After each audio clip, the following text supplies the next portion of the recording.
Hi, everybody. I'm Gregg Majewski, and I'm again in New York with one of my best friends and somebody who's very, very dear to my heart, Schatzy, the restaurant guy, one of the co-hosts of Hospitality Hangout. We're in their studio, and I tried to get Schatzy to stay laser focused on what makes him the restaurant guy.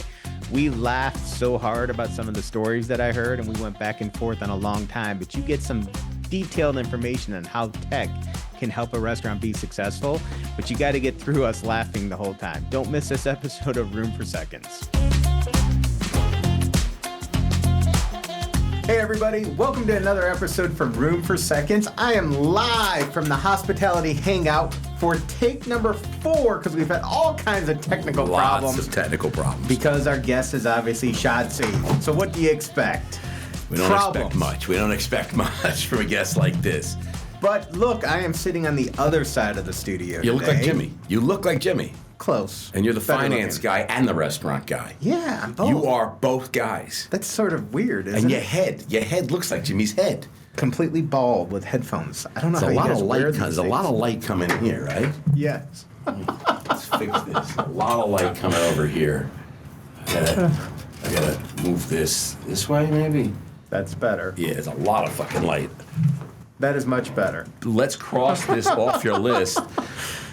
On how to properly set up a studio. All right, we're back, baby. All right, I'm all yours. Gregg Majewski. And Braveworthy the Brave. best part about it is, Pepsi, I'm still holding because we're in your studio. I'm going to play nice. But Coke, if you never want to see this again, you better start paying for my podcast. Aren't you a Coke guy? Yeah. Big. That's a little weird. I got to tell you. You ever consider moving to Pepsi? We have several times. I know people there. I get you a good deal. So do I. They would love to have me. They're but yet doing Coke, right now a buy one, get one. A buy one, get one what? Bib. Well, Every bib you buy, you get a free bib.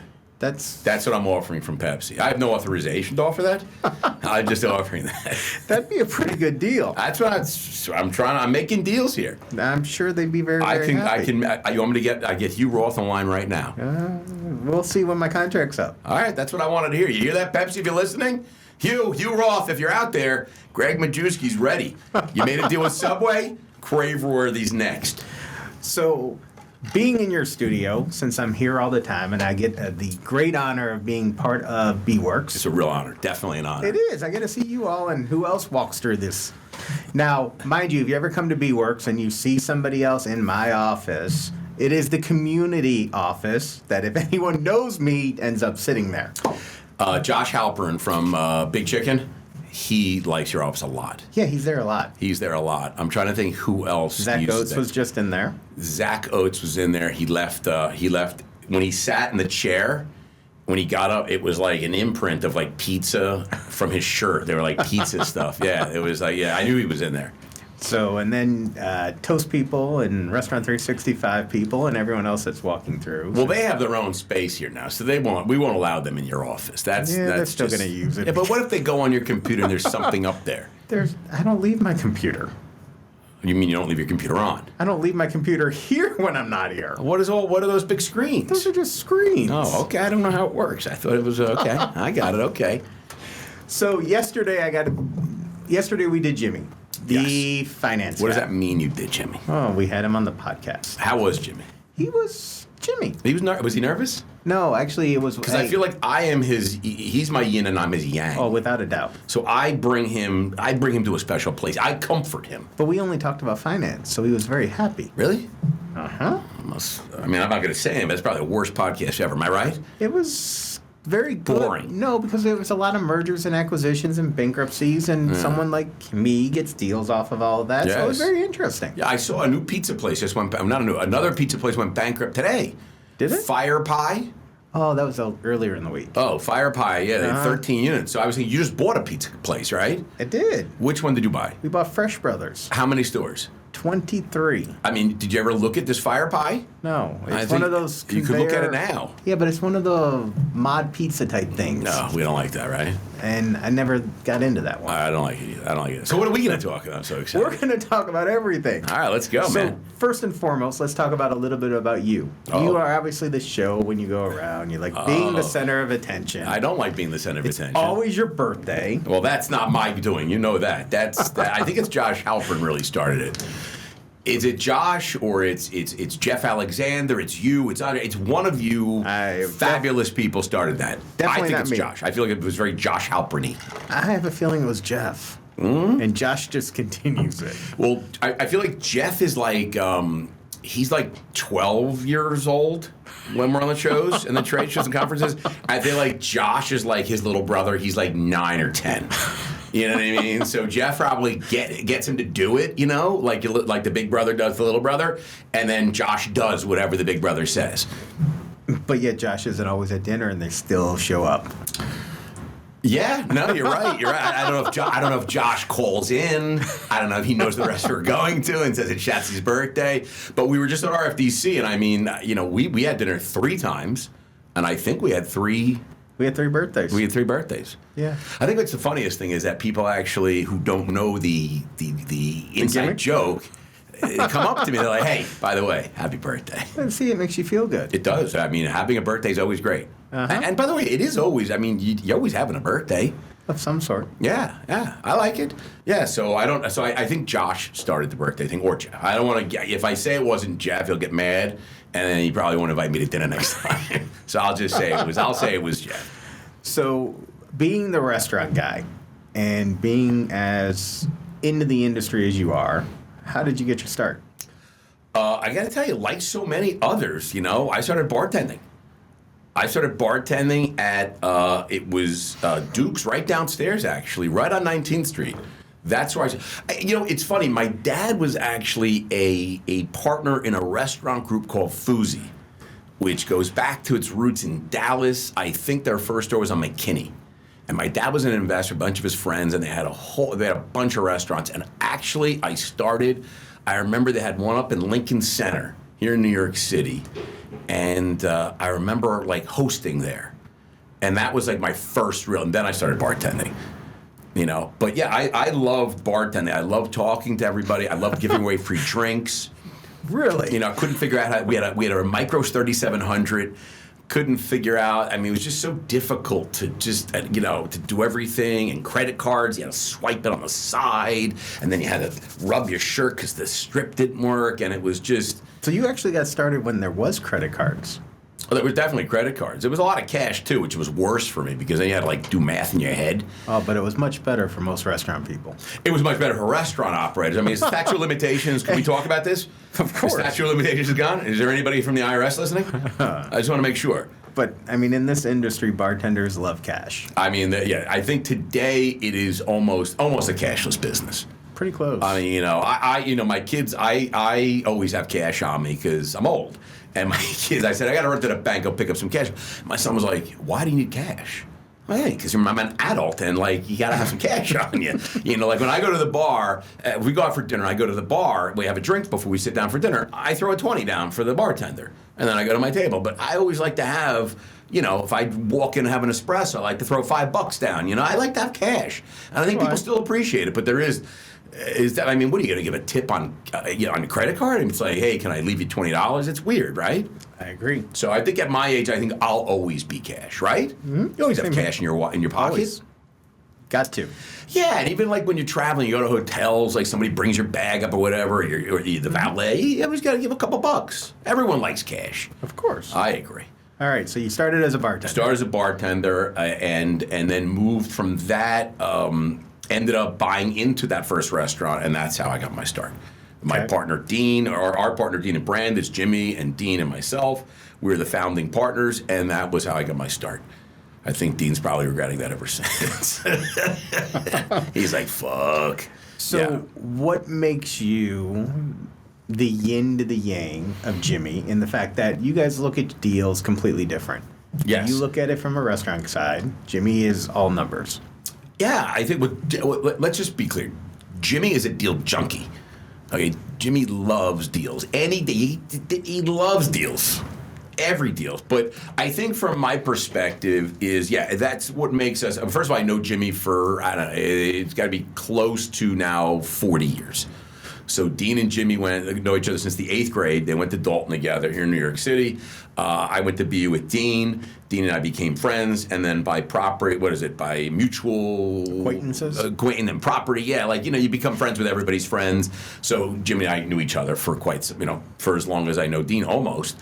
And so we've been good friends for a long time. And then he started investing in our restaurants. And then when we launched Branded, we started doing one-off deals, and then we're much more official over the last couple of years. Really built Branded into more of a venture platform. But really, I would look at deals, and I look at them from a restaurant's perspective. If it's on tech, does anyone give a shit about the tech? Is it helping? Does anyone care?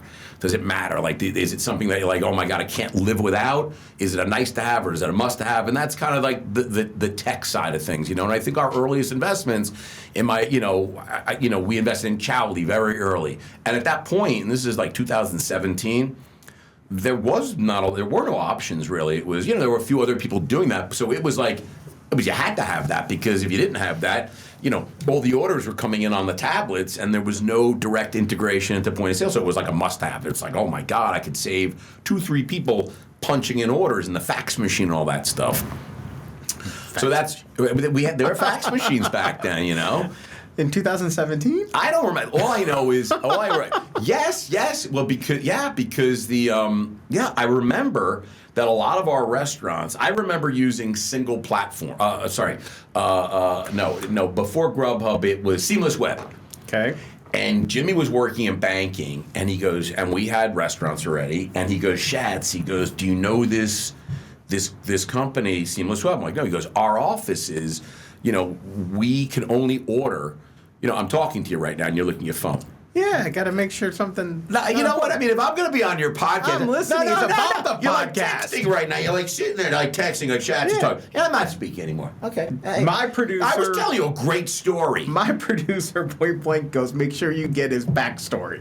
No. Well, I gotta be honest. So I mean, if someone's listening, there's nobody listening to this right now. He's usually on texting me things that they want me to do. So I just got his text. Oh late. yeah, please backstory. I was trying to give you the backstory. Listening. You're not listening. I'm listening now. I'm listening. So anyway, we started using Seamless Web.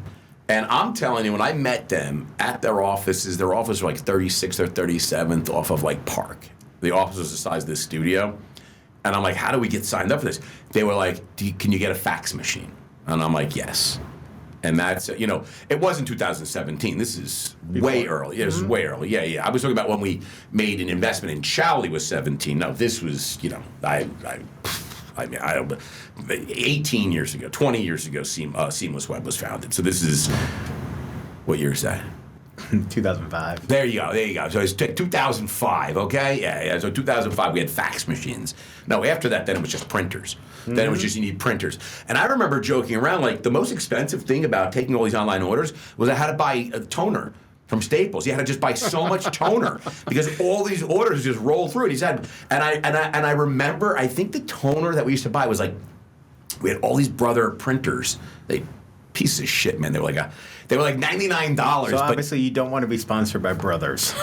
Well, no, I take that back. Brother, if you're listening, I definitely might be sponsored by you. Unless if you don't want to sponsor, I got to tell you, you'd buy a printer for like $79 or $199, whatever it was, and the toner is what they wanted you to buy. It was like, crazy. You had to buy like truckloads of this toner because the orders would just come rolling in. And I remember the toner. I think the model was like TN 201 or something, And he had it was a shit ton of money he had to spend on toner. It's a big deal. Anyway, that's my backstory. Okay. What'd you think? I'm not sure where we're going with this. Thank you. I gotta tell you, you didn't tell me to be a live studio audience. I didn't know. Oh yeah, There's thousands if you turn of behind people you, here. there's thousands of people behind you. Thank you. It's Gregg Majewski. So you look at it from the restaurant side. Strictly an operator. Does anyone give a shit? But as an operator, we always get enticed by the new shining object. Yes. Because we've not had tech in this industry. No, we haven't. Been neglected. A lot of cool stuff. Right now, a ton of cool stuff. Yeah. when is it too much tech, or when does the tech doesn't really solve a problem that it doesn't make sense to add on? Yeah, no, I think you're in the, I don't want to say, you're like in the too much tech zone. There's a lot. And I think folks right now in the restaurant space are digesting a lot. And you're getting better at using what you have, and you're making sure the team is using what they have. And I think that's kind of like, I haven't seen, like, I've seen less really incredible, like, oh my God, tech recently than like, now it's like a lot of the same stuff. And then some of the stuff that you've been using are adding more features and getting more platform oriented. Which checks the cost up. Yeah, right. So they're like, oh, I was charging $99, but what if I add this for another $25, and I add this, and before you know it, you're paying $2,000 a month for something you were paying $99 for. Pretty much, and then you start thinking, like, you know what? Is the juice worth the squeeze? Do I even need this? Do I need it? So I think that's kind of like where you're at right now. Now it's like you used to see so much really incredible stuff. Now you're seeing just a lot of stuff that I don't know that you need a lot of the stuff. And like I said, a lot of features have been bolted on to a lot of the big platforms today, and you know the players, whether it be a POS company or even some of the big platforms like the Restaurant 365s and the Fourths. They've bolted on a lot of stuff. So now it's like where it was just payables and receivables. Now it's, I can do payroll, I can do inventory, I can do online ordering, I can do, CRM. So it becomes a lot harder to find something really like game changing. It becomes, why do you leave one? Because someone could have something way better in that one segment. Yeah. But why pay that plus a Restaurant 365 when you can use Restaurant 365 and know they're investing in it all the time? Yeah, so that's and then my argument. It's true. And then you also get the it's when you take the company that was in its truest sense, whatever they were, if they were payables, or an office function like that, they start adding features, but maybe they're not great. They're good. So then it's like, what's the best and what's good enough? And sometimes good enough is okay, and sometimes you need the best, and that's where I think you sometimes, when you look at some of the POS solutions out there, sometimes the POS offers you a lot of other features, and maybe for some operators, a very dumbed down vanilla online ordering platform is good enough if you have 2 or 3 restaurants. Without a doubt. You shouldn't be spending it out. You don't need it. But then if I have, like hundreds of restaurants and hundreds of brands, and you want maybe one unified platform for all of them, and then you want to start connecting loyalty, and you want to really understand who your consumer is, and well, then you're going to have to, the POS platform is probably not good enough. You're going to need something way more robust. So I think there's still a need for that, but I think there's a lot of really good tech out there. I don't know that it's necessarily new, but there's a lot of really great tech. And then the other thing is, I think, as an operator, how much do you want to be the guinea pig and test, and how much do you want to be like, get a couple of really great, big guys on the platform. Let them, test it, vet it, fix all the kinks, and then come talk to me, because right now mine's good enough. I'm not moving right now, But I think for us, when we started on the it wasn't investment, it was really just using tech as an operator. So for us, Open Table, not new today, 23, 25 years old. When we started using that, that's a game changer. It was a game changer. When we started using Avero for data, data analytics, and really looking at really digging into the numbers of what you're selling and what you're not, it was game changing. That's 20-something years old, even, like I said, Seamless Web, it's online ordering. And we're still talking about online ordering, but this is 20 years old. And who just bought Grubhub? Right? Wonder just bought Grubhub, but that was Seamless Web, right? Yeah. And they were the OG. They were. And before Uber, before DoorDash, it was Seamless Web. And now will Wonder deliver other people's food? It's something we will wonder. It is. I think Jimmy wrote a whole thing about wondering. I think he did. Because we'll be wondering. It was actually one of his not as good newsletters this week. Is Jimmy listening to this right now? Jimmy, you hearing this? Majewski's shitting all over you right now. It wasn't my favorite. Well, I gotta understand. Jimmy also, mind you, he writes that thing. Yes, I know. So he doesn't have a lot of time.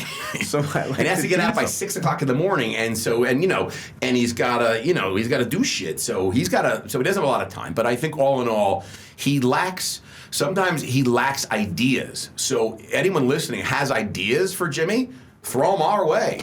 He did one 5 or 6 weeks ago that was probably the best. Which one was that? Which one? I gotta remember. But it was when he went, it was more the industry and stuff like that. It was him knowing his shit. Yeah. And it was the best one I've read. Well, you know what? I think that with like Wonder and Grubhub, I think we're really kind of a little bit on the outside looking. We don't really know what Mark's plans are. I wouldn't bet against the guy, but he bought Blue Apron. He buys Grubhub. He bought Relay. So he's kind of, he had the trucks originally, the Sprinters rolling around New Jersey, sous vide cooking. Like, he's pivoted a lot. So when I saw that the first time, I was like, oh. Yeah. So you don't really know. So, it's hard to really know what his... I mean, I read that, he wants to IPO in 28, for, billions of dollars. And he will. But... does that mean that he's going to be profitable? I can assure you it won't be. Does that mean, but he won't be the first company to IPO that's not profitable? I mean, right? I mean, Amazon was years of no Cava. Profit, right? So I mean, Cava in the actual restaurant. Yeah, I mean, not profitable. Yeah, I mean, I don't think Sweetgreen is profitable right now. I don't think so. I don't think so either. Actually. But I mean, so it doesn't mean. But I don't know that he'll even have the scale of sales in 3 or 4 years. He's got, I think, 16 stores or something like that, opening another. When you raise $1 billion at your disposal, you can go pretty fast. I am not betting against a man. Someone give me $1 billion and see what the hell I can do. I know one thing. We will have a blast in Vegas, and our dinners will be that much better. Life would be that much better. Yeah, no. So but I'm not betting against Mark Lure, and you sell not one, but 2 companies for billions of dollars. I wouldn't bet against the guy. Absolutely not. So with tech, have you seen anything lately that has piqued your interest that can actually change the industry? I have seen some things that I thought were truly different and I think game changing. I have seen some things, but it's not online ordering. I feel like I think everyone's in a pretty good place with that. There's other bells and whistles, but I think it's pretty good, I've seen a lot of loyalty. Loyalty is all sort of It is nothing really there's still a lot of friction with loyalty, Like Starbucks has great loyalty, but they have scale to have great. Yeah, and they also keep everyone's money and make a fortune as being in the bank. It's I thought I saw like $2.5 billion in cash they just keep, earning interest. Yeah, I mean it's insane. Like Dunkin', I think also they've got scale, so they have. So I still think it's very hard for multi-unit groups and for smaller groups to really have. Well, first of all, no one's going to get an app. Like everyone, you have your apps that you use, but so when people say, "Oh, you got to get it," who's going to use an app for someone's got 12 restaurants or 15 restaurants? It's not a lot, I'm not saying it's impossible, but you're not going to get a lot of traction. No, the deals have got to be through the roof. I mean, Starbucks, I think, has 37,000 restaurants globally. The chance of you being somewhere in the world and there being a Starbucks is pretty freaking good. Yep. So the app makes sense. I know one town that does not have one. What town is that? Franklin, Kentucky. I could see that. Yeah, but I mean, how many people live there? Not enough for a Starbucks. But also, some of these towns, like I grew up in a town called Milburn in Short Hills, in New Jersey. And some of these smaller towns are very strict about zoning. They won't let fast food. They won't let a lot of these because they don't want that in their town. So it's the Walmart effect.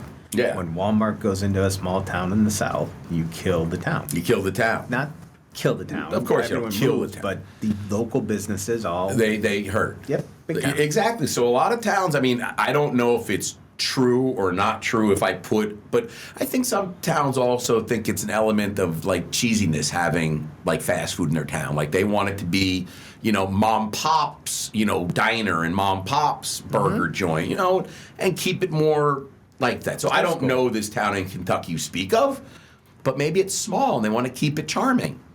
Or there's just not the density. Bet you they got a distillery in town. They got a racetrack. Exactly. They got a racetrack and distillery. That's Kentucky, man. That's all you need. I agree. All right. So you guys picked the tech. You've invested. You've had some successes. We've had some successes. When you guys do this, are you afraid to fail? No, I think in the venture business, I think when you're trying to pick winners, I think, you're going to have some failures. There's no possible way that you could have a track record of 100%. You can't. So I think that part of our investing is also dipping our toes in the water of some companies also to learn. So I wouldn't make a big bet on something, but a small bet just so you get a seat at the table, a look, and see what's happening when it comes to automation, robotics, things like that I'm not 100% sure of. I know it's coming, but it's going to take some time, so I don't know if it's going to be the best investment long term, but I think short term, throwing a few dollars to work with certain things like voice in drive-throughs or using cameras in the prep area and things like that. I think throwing a few dollars into some of these companies helps us learn and understand what the future is, how long it's going to be. So, our biggest bets are on things that we believe, really think like these are solving problems right now. But I think we play some small bets on things that it's probably going to be a longer game, and this company may not make it because they may need probably going to need a lot more capital. They may not be able to get that, especially the last 18 months have been very difficult. So we've seen some companies that we thought were going to be terrific.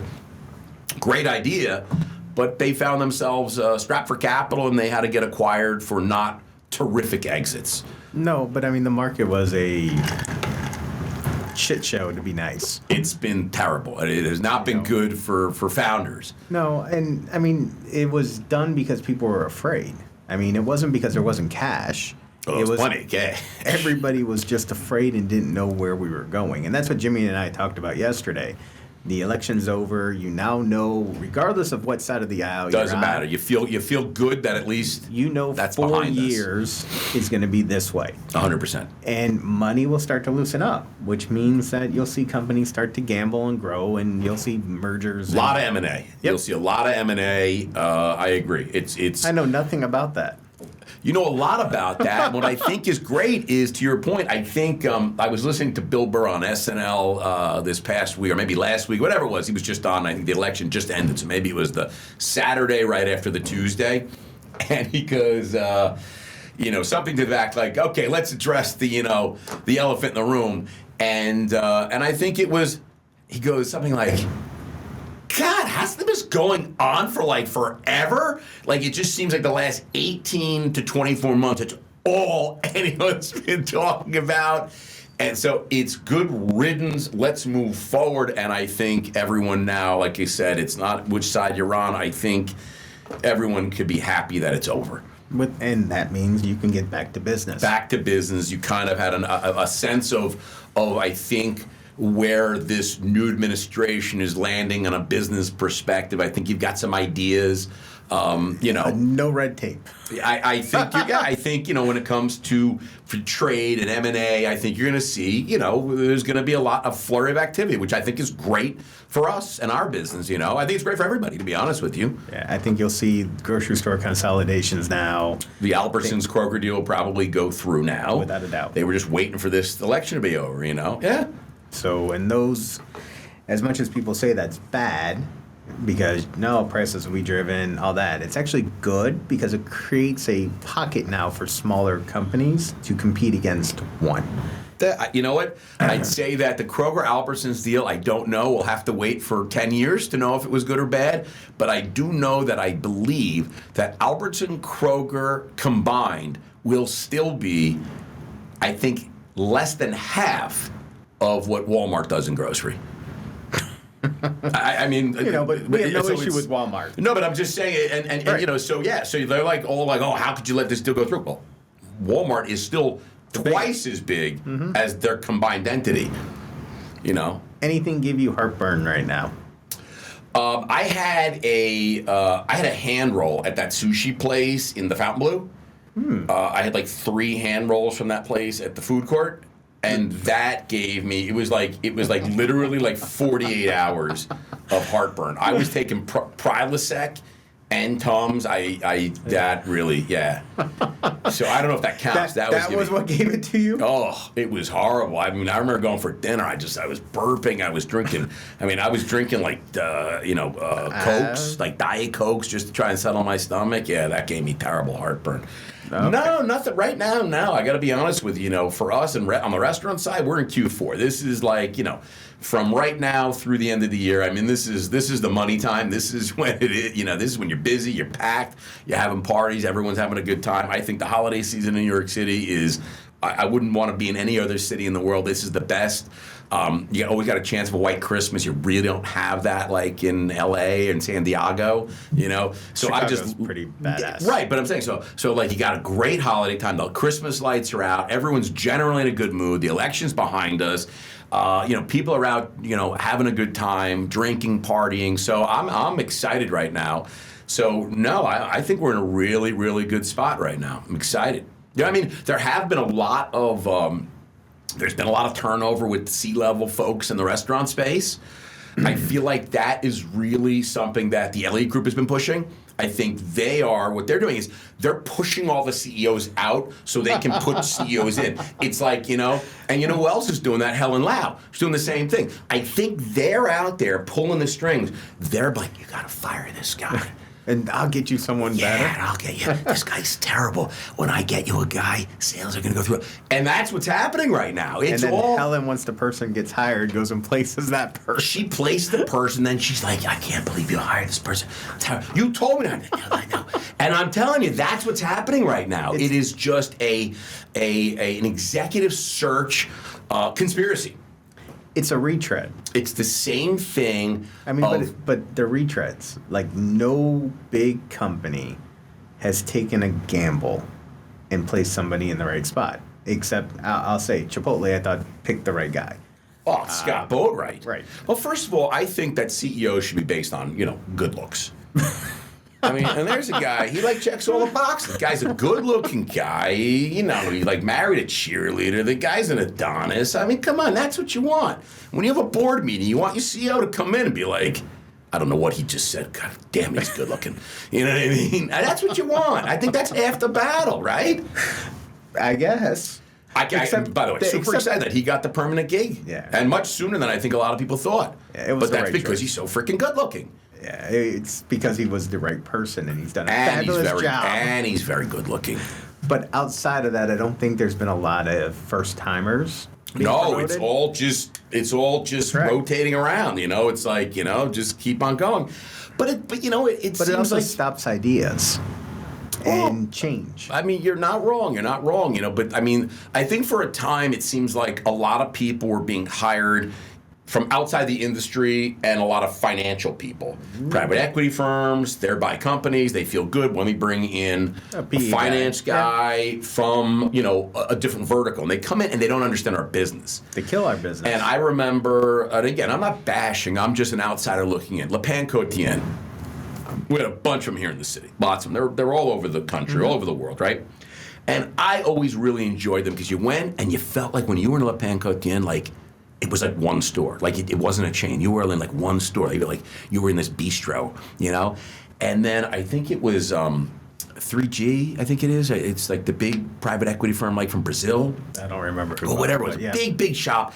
And they buy it and they bring the bean counters in. They're like, let me tell you the problem here. The problem here is the portions are too big. And the problem here is there's too many servers. The problem here is that they're using bags with their name on it. We can switch to, And the problem is, it put them into bankruptcy because they didn't understand the business, No, they don't get the DNA or the culture. Right, and they just put it right out of business. So I think to your point, yes, but, I think taking industry people is good because, I think bringing people from outside the industry can be really great because you get different perspective, but maybe you got to surround them with also people that do understand the industry because the hospitality industry, as you know, it's really different than every other industry. It's nothing like it.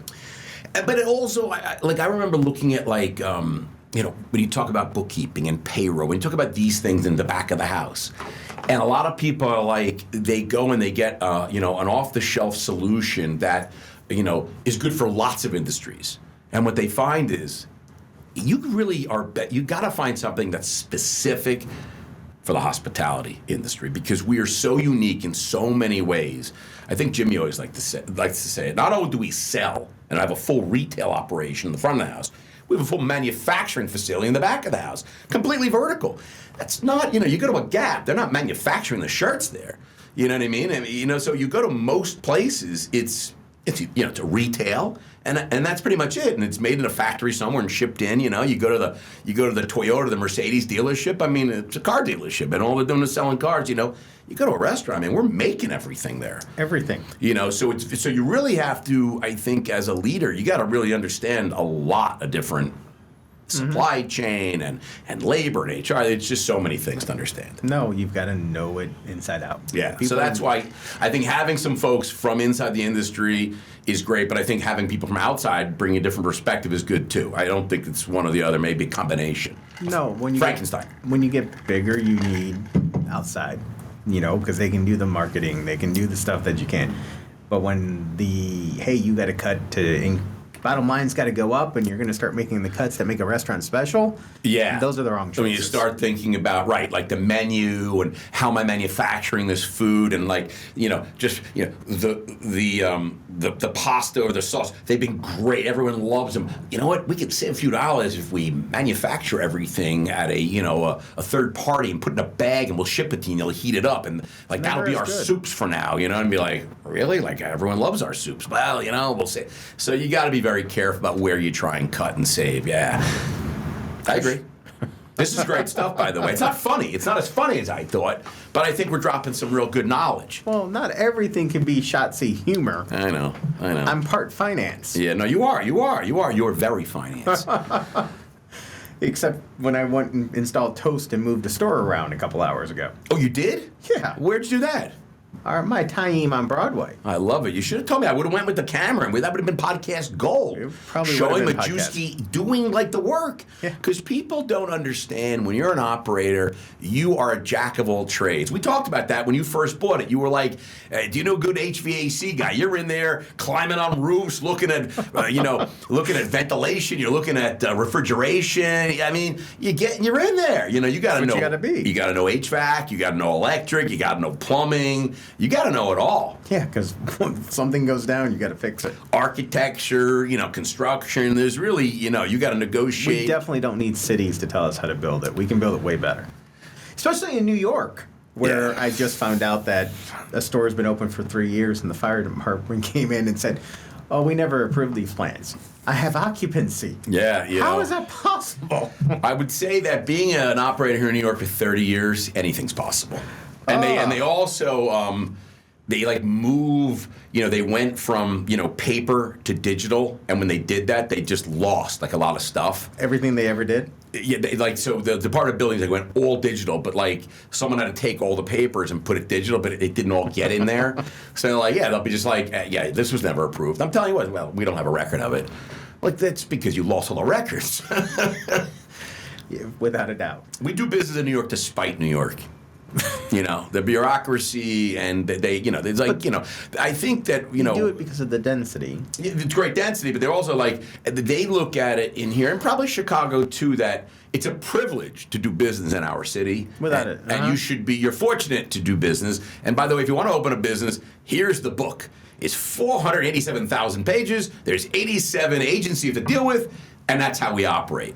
It's man, they could probably make it a little easier. Yeah, get rid of the red tape. There's a lot of red tape. A lot of red tape. A lot of pockets that have to be greased. Yeah, even I think in New York, we just finally they took all the streeteries are gone. I'm sure you've noticed. I did. I was Most of the streeteries shocked. are gone. We had until October 31st. To take them away, so everybody quickly scrambled and got them all out of there. And now they came up with a new plan that. They came up with a template of what it looks like. You had to file for a permit, and now it's a template, and everyone's streetery will look exactly the same. And they're going to let you guys keep them. You're going to be able to install them, I believe, in April of 25. This template, and then I believe in September, October, you'll have to take it away. And then you could reinstall it again. So a new cottage industry has been born. It's the people who will manufacture and store these streeteries for you. Because you guys spend a lot of money on those. You're going to have to build them, store them, and you got to pay the permit. You got to pay permitting.